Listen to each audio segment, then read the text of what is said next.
The sorrows of young Werther. It is a pain you and I know well.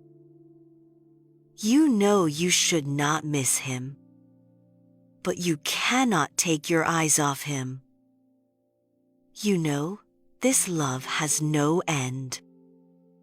Yet you stand still, refusing to move. It is not that you do not understand.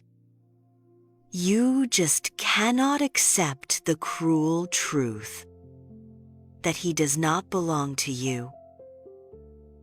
Maybe you are not Werther, but late at night you have been him. That was the age of 25 in Goethe's pen. A young man in a blue coat and yellow vest. His name was Werther. He was tired of city lies and masks. He fled to the country to find a pure life. He sat on the grass watching the sunrise, watching how branches trembled in the wind, playing games with the village children. Back then, his eyes were full of light. With no sin in his heart, the world was clear. In this utopia, he met his fate. Charlotte. She was not dressed in fancy clothes. She stood there sharing bread with children.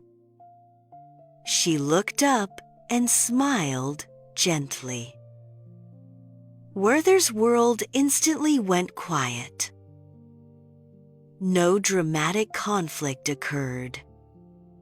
Just two souls hearing each other in the noise. Like hearing your own name in a crowd. They began to walk together, talking about poetry and moonlight. No holding hands, but souls embracing tight. However, reality always arrives on time. Albert appeared, Charlotte's fiancé. Steady and kind, he was the standard answer. While Werther was just a superfluous exception. 3 people sat in the same room. Albert smiled with perfect manners. Werther, in the corner, dug nails into his palm. The fire inside began to lose control. Charlotte replied a little late. Werther wrote 3 pages of anxiety in his mind. Her tone was slightly cold. He felt abandoned by the whole world. Not just love, he tried to work and fit in. But in the hypocritical social circles, being too real, he was seen as an alien. He felt trapped inside a glass cage, seeing the bustling world outside, but touching no warmth in this cold space. The final straw came crashing down. Charlotte got married. All fantasies became impossible at this moment. Werther did not ruin the wedding.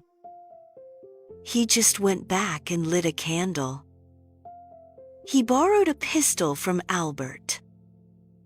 He sat at the desk, writing his last letter.